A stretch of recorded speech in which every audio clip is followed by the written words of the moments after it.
nama sebuah kecamatan dalam daerah hukum Kabupaten Bone, Provinsi Sulawesi Selatan. Sebagaimana halnya dengan nama-nama daerah lainnya di Indonesia, di mana di dalam pemberian suatu nama mengandung makna yang berhubungan dengan situasi tempat tersebut. Ataukah pemberian nama itu karena ada unsur historis atau pertumbuhan daerah yang bersangkutan. Sesuai dengan situasi geografis, daerah Lamuru yang dikelilingi oleh bukit-bukit, karena itu disebut Lebah Tenggai, yang artinya daerah rendah yang ada di tengah-tengah. Selain pemberian nama Lamuru dari segi mitis, juga ada pemberian nama dari segi etimologi, yaitu dari kata Bugis Naurung, arti dari kata Naurung yaitu melingkungi atau dikepung. Adapun daerah-daerah yang dianggap melingkungi dan mempunyai hubungan historis dan kekeluargaan dengan Lamuru yaitu Bone, Sopeng, Wajo, Goa, Sawito, dan Sidenrang. Hal tercermin dalam ungkapan kata Naurung Teluih Bokto, 2 Campakala, dan 5 Riaja Taparya. Dari beberapa mitos yang berkembang secara efilering tentang nama Lamuru, berasal dari nama orang. Ada anggapan bahwa orang yang bernama Lamuru berasal dari daerah Kajuarai, dan ada juga yang berpendapat bahwa orang yang bernama Lamuru berasal dari daerah Telung Limpur. Kendati pun ada perbedaan pendapat tentang asal dari orang yang bernama Lamuru, tetapi kali ini menjadi fokus utama kita. Kapan terbentuknya kerajaan Lamuru di Sulawesi Selatan? Mari kita bahas. Tonton kisah sejarah ini sampai habis, hanya di Infonet.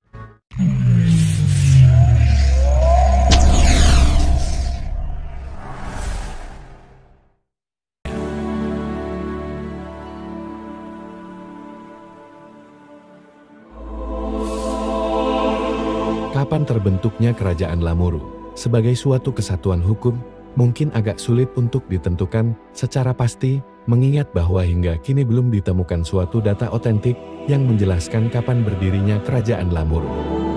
Lamuru sebagai pemukiman sudah dianggap cukup tua. Hal ini dapat dibuktikan dengan ditemukannya artefak-artefak prasejarah sejenis Maros Point dan Flex yang diperkirakan telah berusia kurang lebih 2000 tahun sebelum Masehi, karena terjadi di masa Mesolit. Kesulitan penentuan waktu yang tepat terjadi pula pada kerajaan lain di Sulawesi Selatan. Disebabkan karena Sulawesi Selatan baru penemuan tulisan Lontara yang umum dipergunakan di Sulawesi Selatan yang ditemukan pada masa pemerintahan Raja Goa ke-9 Dang Matane, Karaeng menguntungi Tumaparisi Kalona, yaitu sekitar tahun 1500 Masehi. Pada masa itulah, Tumai Lalang yaitu Dan Pamate membuat Lontara atas perintah Raja Goa. Huruf Lontara pada mulanya hanya mempunyai 18 huruf dan 100 tahun kemudian ditambahkan huruf H, sehingga menjadi 19 huruf seperti sekarang ini. Tidak seperti halnya di Jawa, di mana banyak ditemukan prasasti-prasarti yang dapat menjadi petunjuk tentang perkembangan suatu dinasti atau kerajaan.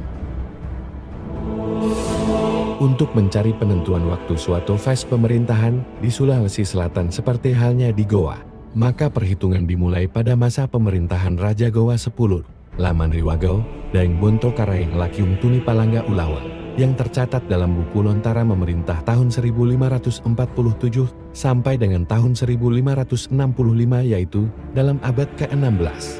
Dari masa pemerintahan Karang Lakiung Tuni Palangga Ulawang diadakan perhitungan ke belakang hingga sampai pada masa pemerintahan Raja Goa yang pertama, Tomanurung. Bila diperhitungkan bahwa masa Tumanurung adalah pada abad 14 atau sekitar tahun 1300, itulah perkiraan masa berdirinya kerajaan Goa. Secara a priori ada pendapat tentang sejarah pertumbuhan daerah di Sulawesi Selatan, di mana dianggap bahwa sebagai cikal bakal pertumbuhan dan pembentukan suatu kesatuan hukum selalu dimulai dari Tomanurung. Di Sulawesi Selatan, selain Raja Goa ke-1 Tomanurung Rita Kabasia, begitu pula Tomanurung lain seperti Mata Silompo Idibone, Manurung Ngeri Matajan, Sampuru Siang Dilu, dan Manurung Ngeri Sakanyi Sopeng. Demikian pula di Lamuru, dikenal dengan Manurung Ngeri Selorong atau Gelarang Peta Pitui Matana. Manurunge Risolorong sebagai cikal bakal pembentukan Lamuru sebagai suatu kesatuan hukum yang berkembang, kemudian menjadi suatu kerajaan yang disebut Kerajaan Lamuru yang gelar rajanya disebut Datu. Berdasarkan atas perhitungan masa Tomanurung di Sulawesi Selatan, maka dapatlah diperkirakan bahwa terbentuknya Lamuru sebagai suatu kesatuan hukum yang kemudian berkembang menjadi suatu kerajaan adalah sekitar abad ke-14. Dari abad ke-14, Kerajaan Lamuru membentuk dirinya, melayarkan bahtera pemerintahan di sela-sela persaingan lainnya di Sulawesi Selatan. Dengan usaha sendiri, serta tak melepaskan diri dari imbasan kerajaan-kerajaan sekitarnya, Lamuru berusaha mempertahankan eksistensinya sebagai suatu kerajaan. Akibat karena faktor geografis, historis dan kekeluargaan menyebabkan Lamuru mengalami banyak masalah dan peristiwa dalam kelanjutan kehidupannya. Pada masa pemerintahan Petapitui Matana, Manurunge Risolorong, maka Lamuru merupakan federasi dari 3 kedatuan, yaitu Lompo, Baringan, dan Kajuara. Di mana tiap-tiap daerah disamping oleh seorang datu sebagai kepala pemerintahan dan Petapitui Matana Manurunge Risolorong sebagai pemimpin tertinggi.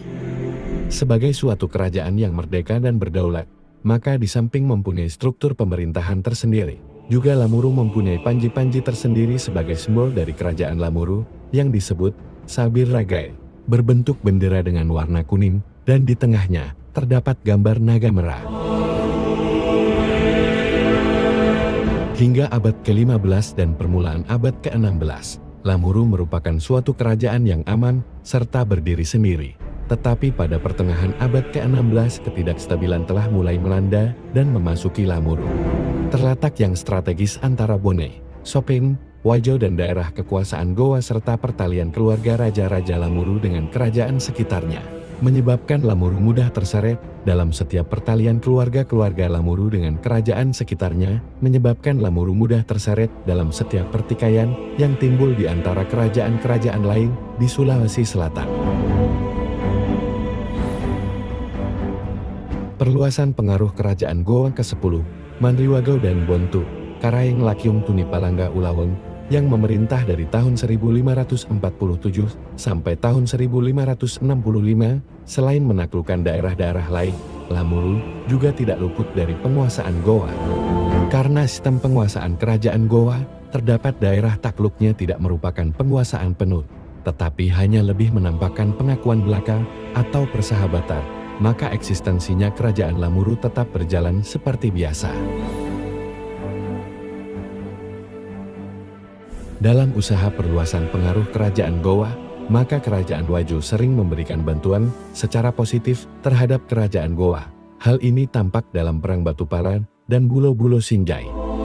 Sebagai balas jasa atas bantuan Wajo, maka kerajaan Goa sepulang dari Perang Bulo-Bulo, di mana Wajo dipimpin oleh panglima perangnya, Lamung Kacirto Damang, beberapa daerah yang berada di bawah pengaruh kerajaan Goa, seperti Pamana, Timurung, Lamuru diserahkan kepada kerajaan Wajo.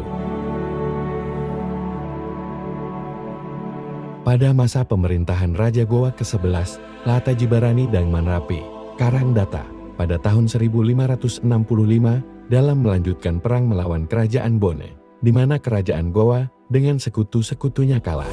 Akibat dari kekalahan tersebut, maka beberapa daerah kekuasaan kerajaan Goa atau kerajaan Wajo diambil alih oleh kerajaan Bone, antara lain kerajaan Lamuru. Kekalahan kerajaan Goa dengan sekutu-sekutunya menimbulkan ketegangan antara kerajaan Goa dengan kerajaan Bone. Situasi tegang hingga terjadinya perjanjian Calepa pada tahun 1570, menjadikan sungai Tangka di Sinjai sebagai garis batas antara Bone dengan Goa. Perjanjian Calepa terjadi di masa pemerintahan Raja Goa ke-12 Lamanggorai, Rawe Bongkani. Perjanjian Calepa merupakan pembaharuan perjanjian yang pernah terjadi antara Raja Goa ke-9 Daeng Matanre dengan Raja Bone ke-6 Laulio Botu Matinru Riitaru. Sesudah perjanjian Calepa antara Goa dengan Bone, maka pada tahun 1582 muncullah perjanjian antara Bone, Wajo dan Sopang, dikenal dengan nama Lamung Patui Ritimurung atau Telung Potcue. Adapun tujuan dari Telung Potcue dengan tujuan untuk menghalangi kerajaan Goa dalam memperluas daerah kekuasaannya di Sulawesi. Isi perjanjian Telung Potcue menganggap bahwa ketiga kerajaan persaudaraan, di mana ketiga kerajaan tersebut menganggap Bone adalah tertua, Wajo Tengah, dan Sopeng yang dianggap bungsu. Ketiga kerajaan Telung Pocue, kerajaan Sopeng yang paling kecil daerah kekuasaannya, maka Wajo dan Bone memberikan kepada Sopeng sebagian dari daerah kekuasaannya. Kerajaan Wajo menyerahkan daerah Tanah Tengah dan Bonin menyerahkan daerah Goa-Goa kepada Sopeng. Adapun daerah Goa-Goa adalah sebagian dari Lamuru, dan mulai dari saat itulah Lamuru menjadi daerah perlindungan kerajaan Sopeng.